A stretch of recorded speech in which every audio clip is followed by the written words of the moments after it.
The gate hinge screamed before the horse even stopped. Clara Whitfield heard it from the porch, and she knew that sound. Only one man in the county rode a horse fast enough to make an old iron hinge cry out like that. She set down the coffee pot and stepped into the morning light, wiping her hands on her apron even though they were already dry. Ellery Grant reined in at the fence line, his black gelding blowing hard, dust still hanging in the air behind him. "Morning, Miss Whitfield," he said, and even from 30 feet away, she could hear the smile hiding behind his voice. "You rode Diablo hard," she said. "Something wrong?" "Nothing's wrong." He swung down from the saddle in one smooth motion, boots hitting dry earth. "I just like getting here before the coffee's cold." She almost smiled. Almost. Behind her, the ranch house creaked under the weight of 100 small repairs nobody had gotten around to. A loose shutter. A sagging porch step. A roof that leaked in 3 places when the rain came sideways. Her father used to say a house complained the way an old man did, quietly, and only to people who bothered to listen. Clara had been listening for 11 months now. Ever since the funeral. She was 28 years old, though the last year had aged something in her that had nothing to do with numbers. Brown hair pulled back plain and practical. Hands rougher than they used to be, calloused from fence work and milking and hauling feed she used to watch her father haul. Her eyes were the kind of gray-green that changed color with the sky, and this morning, under a sky the color of wet slate, they looked almost silver. She ran 300 acres alone now. Whitfield land, going back 2 generations. Cattle, mostly. A little corn near the creek bed. Enough to survive, if the weather cooperated and the bank stayed patient. The bank was not known for patience. "Coffee's on the stove," she told Ellery. "If you want some, you know where the cups are." "I know where everything is." He said it simply, without weight, but something in it landed anyway. He'd worked this land for 6 years, first for her father, now for her, though nobody had ever formally said the word foreman out loud. He just did the work of one, every day, without being asked twice. He followed her inside, hat in hand, the way he always did. He never wore it indoors. Some habit said more about a man than his words ever could. The letter came at noon. A writer Clara didn't recognize brought it, a boy no older than 16, sweating through his shirt from a hard ride out from town. He handed her an envelope with her name written in handwriting so precise it looked printed. Miss Clara Whitfield. She opened it on the porch steps, Ellery a few feet away, pretending to check a fence post that didn't need checking. The letter was from Weston Cole. Clara's stomach tightened before she'd even read the first line. Everyone in the county knew that name. Cole owned 11,000 acres to the east, 3 times what her family had ever held, and he'd built it the way men like him always did, by buying out anyone too tired or too broke to say no. The letter was polite. Warm, even. It offered a number for her land that made her hand go still against the paper. It was more money than she'd ever seen in her life. It was also, she understood immediately, not really an offer. It was a beginning. Bad news? Ellery asked, not looking up from the fence post. "Cole wants to buy the ranch." He went still in a way that wasn't dramatic, wasn't loud, but she felt it anyway, the way a man goes quiet when something matters more than he wants to admit. "What did you tell him?" "I haven't told him anything yet." She folded the letter along its original creases, twice, the way her father used to fold important papers, as if a clean fold could keep bad news contained. It's not an easy number to say no to. Ellery finally looked at her. His eyes were the color of strong tea, steady, the kind of eyes that didn't perform anything for anyone. "No," he said. "It's not." He didn't tell her what to do. He never did. That was one of the things about him she'd stopped noticing because it had simply become true, the way weather becomes true. He let her decide, and then he stood wherever she landed. That night, after the chores were done and the animals fed, Clara sat at her father's old desk with the letter open in front of her under lamplight. The house made its usual sounds around her, settling wood, wind finding the gap under the back door, the particular silence of a house built for more people than currently lived in it. She thought about the bank. About the note that came due every spring like a debt to the seasons themselves. About the roof, the fences, the exhaustion that lived in her shoulders now like something permanent.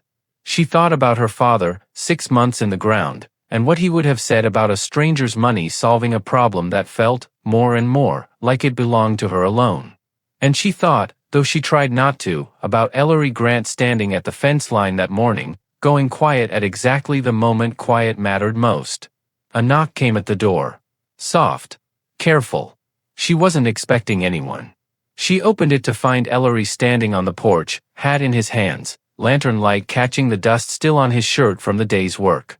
"I know it's late," he said. "But I saw your lamp still burning." "Couldn't sleep." "Neither could I." He hesitated, the kind of hesitation that meant something was working its way toward the surface. "Clara, before you decide anything about that letter, there's something I ought to tell you. Something about your father, and about Cole, that I never told you." Behind him, the wind shifted, carrying the smell of rain still an hour off. Clara's hand tightened on the door frame. "Tell me what?" Ellery opened his mouth to answer. And somewhere out past the tree line, a horse screamed. The scream came again, sharper this time, followed by the unmistakable crack of a fence rail giving way. Ellery was already moving before Clara finished grabbing the lantern. She followed him off the porch and into the dark, her nightgown catching against fence posts, the wind carrying the first cold threads of the coming rain. They found the horse in the north pasture, her father's old mare, Dolly, tangled in a length of wire that shouldn't have been there. Someone had cut the fence. Not broken it. Cut it, clean, with tools. Ellery worked fast, murmuring low words to the panicked animal while his hands found the wire and freed it strand by strand. Clara held the lantern steady, though her arm shook. "Someone did this on purpose," she said. "Yeah." Ellery's jaw was tight. "And I've got a good guess who sent them." He didn't say the name. He didn't have to. By the time Dolly was calm and the wire coiled safely away, the rain had started, and whatever Ellery had come to tell her stood suspended between them, unspoken, waiting. "Get inside," he said. "You're soaked through. So are you. I've been wetter." She almost laughed. It surprised her, that laugh, showing up in the middle of a night that had no business allowing it. Inside, she put the kettle on more from habit than desire for tea. Ellery stood near the door, dripping onto the floorboards, looking like a man deciding whether a door he'd already opened could still be closed. "Tell me," Clara said. "Whatever it is. I've had enough of people deciding what I can handle." He nodded slowly, like the words cost him something. 6 years ago, before I ever worked this land, I worked for Cole." He turned his hat over once in his hands. 2 seasons. "I quit when I found out what he really does to ranchers who won't sell." Clara's breath caught. "What does he do?" "Nothing you could take to a sheriff. Cut fences. Poisoned wells, once, though nobody could ever prove it was him. Spooked cattle during a storm and let nature take the blame. He wears people down until selling looks like the only sane choice left." Ellery's voice stayed level, but something under it had gone hard as flint. "Your father knew." "I told him myself, the week I came to work for him instead." "Why didn't he tell me?" "Because Cole never came after your father directly. Not until this year. Not until," Ellery stopped himself. "Until he died," Clara finished quietly. "Until it was just me." Ellery didn't answer, but he didn't need to. The silence said it plainly enough. Clara sat down at the table, the letter from that morning still resting where she'd left it, suddenly heavier than paper had any right to be. "So the offer isn't really an offer," she said. "No. It's a warning wearing a nice suit." Rain kept falling through the night, steady against the roof, filling the silences between them with something almost peaceful. Clara made tea neither of them drank. Ellery stayed longer than either of them acknowledged out loud, sitting across the table, hat finally set aside on the empty chair beside him. "Why didn't you leave," she asked eventually, "when you found out what kind of man Cole was?" Most hired hands would have just moved on to easier work. He considered the question longer than she expected. "Your father gave me work when nobody else would," he said. "I'd come from Missouri with nothing but a horse and a bad reputation I didn't deserve. He never asked questions. Just handed me a shovel and told me breakfast was at 6. A small, private smile crossed his face, there and gone. Man like that, you don't leave when things get hard. You stay because things got hard. And now?" He looked at her then, steady, unhurried, the same way he'd looked at fence posts and storm clouds and every difficult thing life had put in front of him. "Now I've got more reason to stay than I ever did before." Clara felt her face warm, and she looked down at her teacup instead of at him, though the words settled somewhere deep and stayed there. The days that followed moved differently. Careful days. Clara rode the fence line herself each morning now, checking for fresh cuts, and Ellery took to sleeping in the bunkhouse instead of riding home to his own small cabin 3 miles east. Neither of them said why. Neither of them needed to. Cole sent a second letter within the week, this one less polite than the first, the number smaller, the language sharper. Land like yours won't hold its value forever, Miss Whitfield. Bad luck has a way of finding lonely ranches. Clara burned it in the stove that night and didn't tell Ellery until the ashes were already cold. You should have let me see it, he said. I didn't want you doing something foolish because of me. Too late, he said, quiet, and something in his tone made her chest tighten in a way that had nothing to do with fear. The trouble came again on a Thursday, 3 weeks after the cut fence, not wire this time, but fire. A haystack near the barn, caught fast and burning orange against the night sky before anyone noticed the smell of smoke. Clara woke to Ellery pounding on her door, already half-dressed, shouting her name. They fought the fire together with buckets from the well, joined within minutes by 2 neighboring ranch hands who'd seen the glow from a mile off. It took an hour to beat it into submission, and by the end, Clara's hands were blistered and her lungs raw with smoke, but the barn stood. The house stood. Everything that mattered still stood. She found Ellery afterward, sitting against the well, soot streaked across his face, staring at the smoldering remains of what had once been a full season's hay. That's weeks of feed gone, she said, sitting beside him, too tired to stand any longer. I know. We can't prove it was coal. I know that too. She looked at her hands, raw and blistered, and for the first time since her father's funeral, felt something break loose in her chest. Not fear, exactly, but the exhausted edge of it, the place where fear turns into something closer to grief. I don't know if I can keep doing this alone, she admitted, voice barely above the crackle of dying embers. Ellery turned to look at her, and in the low orange light, his face held nothing guarded, nothing held back. You're not alone, he said. You haven't been alone in a long time. You just haven't let yourself see it. The words hung there between them, simple and enormous. Clara didn't move away when he reached over and gently took her burned hand in his, turning it palm up to examine the damage with a tenderness that startled her more than the fire had. Clara. Her name, said like it meant something. I need to tell you something, and I need you to let me finish before you say anything back. She nodded, throat tight. I never came to work this ranch for wages, he said. I could have found better pay in a dozen places these past 6 years. I stayed because somewhere along the way, this stopped being just land to me. It became you. Watching you get up before dawn. Watching you carry more than anyone should carry alone and never once complain about the weight of it. He paused, and for the first time since she'd known him, his steady voice wavered. I'm not a rich man, Clara. I can't offer you what Cole's offering. I can't buy your fences fixed or your debts paid. All I've got is. A gunshot cracked somewhere out near the road, and the barn door slammed open behind them. A man Clara had never seen before stood in the doorway, a folded paper in one hand and a pistol in the other, and behind him, unmistakable even in the dark, sat a black carriage bearing Weston Cole's own initials on its door. Ellery was on his feet before Clara understood what she was seeing, placing himself between her and the man in the doorway. That's close enough, Ellery said, voice low and level in a way that carried more warning than any shout could have. The man lowered the pistol, almost sheepish, though he kept the folded paper raised like a shield. Mr. Cole sent me. Says it's urgent. Says Miss Whitfield needs to see this tonight. Mr. Cole can ride out here himself if it's so urgent, Ellery said. Instead of sending an armed man to a burning ranch in the middle of the night. I didn't set the fire, the man said quickly, and something in the way he said it made Clara believe him. I don't know nothing about a fire. I was just told to deliver this and wait for an answer. Clara stood, ignoring the sting in her blistered palms, and held out her hand. Give it here. The paper wasn't another offer. It was a deed.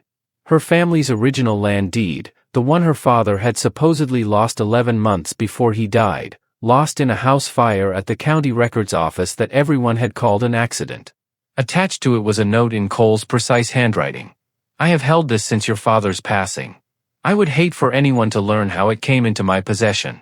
Sell willingly, and it returns to you as a formality. Refuse, and I'm afraid records can be so easily misplaced, permanently, this time. You have 3 days. Clara's hands shook, not from fear now, but from something closer to fury. He's had this the whole time, she whispered. He let me think I'd lost it. He let the bank threaten me over a debt he could have settled with one honest conversation. Miss Whitfield, the messenger said carefully, I really am just delivering. I heard you the first time, Ellery said, not unkindly. Go on. Tell Cole he'll have his answer in 3 days, same as he asked. The man nodded, backed toward the carriage, and disappeared into the dark, leaving Clara standing amid the smoke and the ashes of her hay, holding proof of 11 months of quiet cruelty in her burned hands. She didn't sleep that night, and neither did Ellery. They sat together at the kitchen table until dawn crept gray through the windows, working through what little they had. A stolen deed. No proof it was Cole who'd taken it, only his own arrogant confession folded inside the note. A fire that would cost a season's income to recover from. 3 days. We go to the sheriff, Ellery said. Show him the note. Cole's practically bought the sheriff a new roof this year. You know that. Then we go to the circuit judge in Millbrook. He's coming through next week for the land disputes docket. Next week isn't 3 days. Ellery rubbed his eyes, exhaustion carved deep into his face, but something else lived there too, a steadiness that hadn't cracked once through the whole long night. Then we buy ourselves time, he said. We tell Cole you're considering the sale. Let him think he's winning. And in those 3 days, we get that note in front of every rancher he's ever threatened. Men who kept quiet because they thought they were the only ones. If 5 families stand up together instead of one woman standing alone, even a man like Cole has to think twice. Clara looked at him, soot-streaked, exhausted, still wearing last night's promise unfinished on his lips, and felt something settle inside her that had been unsteady for 11 long months. You really think that could work? I think you're not half as alone as Cole's counting on, he said. And I think you're stronger than you've let yourself believe since your father passed. It took 2 days, not 3. Ellery rode to 4 neighboring ranches while Clara wrote out what had happened in her own steady hand, and by the second evening, 5 ranching families stood together in the Whitfield front room, the Hendersons, the Ruiz family, old widow Calloway who'd buried 2 sons and never once bowed to Cole's offers, and the Pratts, whose barn had burned under circumstances everyone privately suspected but nobody had proven. Each of them had a story. A cut fence. A poison trough. A convenient accident that arrived precisely when a sale seemed unlikely. Together, their stories became something Cole couldn't buy his way out of. The circuit judge arrived 4 days later than expected, delayed by weather, but by then it hardly mattered. Word had already reached the Territorial Land Office. Cole's own signature on the note, foolish, arrogant, certain nobody would ever dare challenge him, became the thread that unraveled 11 months of quiet threats across half the county. He left for the coast before the formal hearing ever convened. Some said Texas. Some said further. Nobody much cared which, so long as he was gone. Autumn came gentle that year, the way it sometimes does after a hard season, as if the land itself understood something had finally been set right. Clara stood on her porch one October evening, watching Ellery mend the last of the fence he'd started repairing back in spring, the same fence Cole's man had cut, now whole again, stronger for the break it had survived. Dolly grazed nearby, calm, the wire long forgotten. He caught her watching and set down his tools, crossing the yard with the same unhurried steadiness he brought to everything. You never did let me finish, he said. That night in the barn. I remember. I meant to tell you I love you, he said simply, no performance in it, no rehearsed speech, just a man finally saying a true thing out loud. I meant to tell you I don't have much to offer beyond that. No 11,000 acres. No fine carriage. You rebuilt my fences, Clara said, stepping closer. You stood between me and a loaded pistol without blinking. You gave up 6 years of better wages because you believe my father was a good man, and you believe I'm worth staying for. Her voice caught, warm and certain. I don't need 11,000 acres, Ellery. I need someone who stays. He reached for her hand, the same hand that had been burned and healed since that terrible night, and held it like something he intended to keep holding for a very long time. Behind them, lantern light spilled warm and steady from the farmhouse windows, and somewhere out past the mended fence, the first evening star climbed quietly into a wide autumn sky. 2 rocking chairs sat waiting on the porch, side by side, gently moving in the same soft wind.